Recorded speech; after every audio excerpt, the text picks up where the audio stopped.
मुग्धा और उसकी सास के बीच पूरा समय सास के किसी ना किसी काम को लेकर मतभेद चलते ही रहते हैं। बहू, ओ बहू, जरा चाय बना दे। मुग्धा चाय लेकर आती है। ये लीजिए, और कुछ चाहिए? अरे नहीं, बस चाय पीने का मन था। जाओ, तुम दूसरा काम करो। चाय पीने के थोड़ी देर बाद सास दोबारा मुग्धा को आवाज लगाती है। अरे बहू रे, आओ बहू, जरा हलवा तो बना दे, मीठा खाने को मन हो रहा है। इसी तरह मुग्धा की सास पूरा समय कोई ना कोई काम बताकर उसे रसोई से बाहर तक निकलने नहीं देती। कभी चाय, कभी हलवा, कभी पानी तो कभी दूध, हर समय खाने को चाहिए। और उसके लिए अपने हाथ पैर बिल्कुल नहीं हिलाने।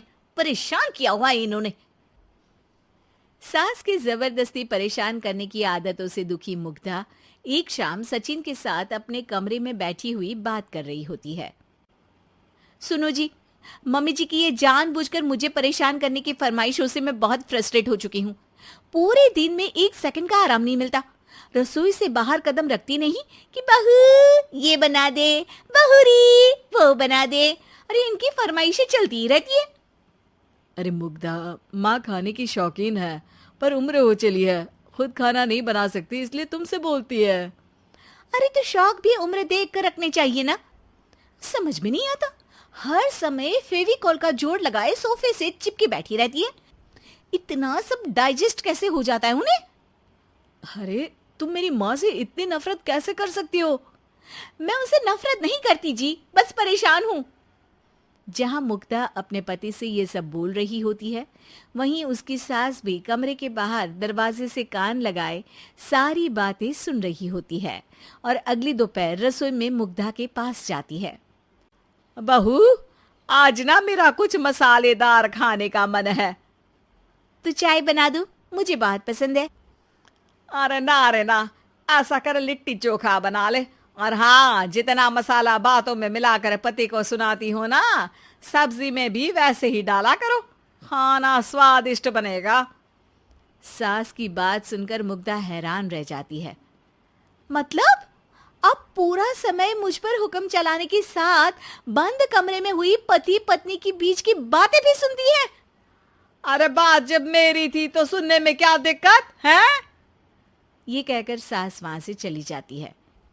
अरे अब तो हद पार हो गई। इस तरह से तो ये मेरा जीना मुश्किल कर देंगी। मुग्धा सास की हरकतों से परेशान उसका हल सोचने लगती है और इसी तरह कुछ दिन बीत जाते हैं, जिसमें सास का जन्मदिन आता है। मुग्धा बहुत खुशी के साथ अपनी सास को एंड्रॉइड मोबाइल गिफ्ट करती है। मम्मी, आपको सबसे बात करने के लिए बहुत दिक्कत होती है ना? कभी सचिन तो कभी मुझे बोलना पड़ता है, पर इस मोबाइल से आपको कोई दिक्कत नहीं होगी। एक जगह बैठे बैठे बहुत कुछ कर सकती हैं अब आप। मोबाइल देख सासू माँ खुश हो जाती है, पर उसे इस्तेमाल करना तो आता नहीं, इसलिए साइड में रख देती है। जिसे देख मुग्धा घर का सारा काम छोड़ मोबाइल सेट कर सास को इस्तेमाल करना सिखाने लगती है, जिसके बाद अब सास पूरा समय मोबाइल में ही लगी रहती है। हाय, जब से मम्मी को मोबाइल मिला है मेरी लाइफ में कितनी शांति आई है। अच्छा है, इसी तरह बिजी रहे तो मैं भी सुकून की जिंदगी जी पाऊंगी। अब मुग्धा जब मन करे काम करना, जैसा चाहे वैसा खाना बनाकर खाना, पूरा समय रिलैक्स और खुश रहने लगती है। क्या बात है, आजकल तुम बहुत चहक रही हो। अरे मम्मी जी से छुटकारा जो मिला है, अब ना फरमाइशें ना छुप छुप कर बातें सुनना। अच्छा, तो मोबाइल गिफ्ट करने की ये स्कीम थी। इसी तरह दिन बीतते हैं और अब मोबाइल पर लगी सास फरमाइशों की जगह सवालों के लिए बहू को आवाजें लगाना शुरू कर देती है। अरे बहू सुन तो, देख जरा किसी का फोन क्यों नहीं मिल रहा? रिचार्ज खत्म हो गया है, पर अभी 4 दिन पहले ही तो मैंने किया था। इतनी जल्दी कैसे खत्म हो गया? अरे मैंने कल तेरी कनाडा वाली मौसी सास से 3 घंटे बात की थी ना। क्या? इतना महंगा तो मोबाइल भी नहीं आया जितना महंगा इसका रिचार्ज पड़ रहा है। इसके बाद तो जैसे मुग्धा के दिन के 24 घंटे में से 20 घंटे सास के पास उनके मोबाइल रिलेटेड प्रॉब्लम सॉल्व करने की ड्यूटी ही बन जाती है। अरे मुग्धा, ये मोबाइल में अचानक तेरी मौसी सास की शक्ल क्यों दिखने लगी? और ये तो हिल भी रही है। मम्मी, ये गूगल डुओ का वीडियो कॉल है। इसमें आप बात करने के साथ एक दूसरे की शक्ल भी देख सकती हो। अच्छा, ये तूने मुझे पहले क्यों नहीं बताया? अब बताने के लिए पहले नहीं बताया। इसी बीच सचिन भी वहां आ जाता है और सास अपनी वीडियो कॉल में बिजी हो जाती है। क्यों, सास बहू में क्या गपशप चल रही है? इसे गपशप नहीं, दिमाग का दही होना बोलते हैं।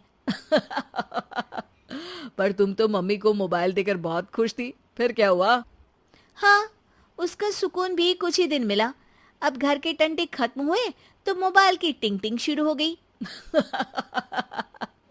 देखो भाई, कुछ पाने के लिए कुछ खोना तो पड़ता है।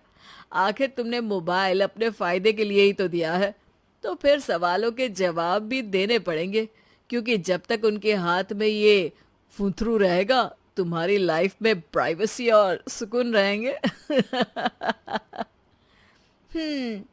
कहने का मतलब है अगर इससे प्यार बढ़े तो दाग अच्छे हैं। अरे मुझे पहले दिन से ही पता है मोबाइल किस मकसद से दिया गया है। भूलो मत, इससे पहले मैं बातें ही सुनती थी। सास की ये बात सुनकर मुग्धा शॉक में और सचिन हंसता रह जाता है।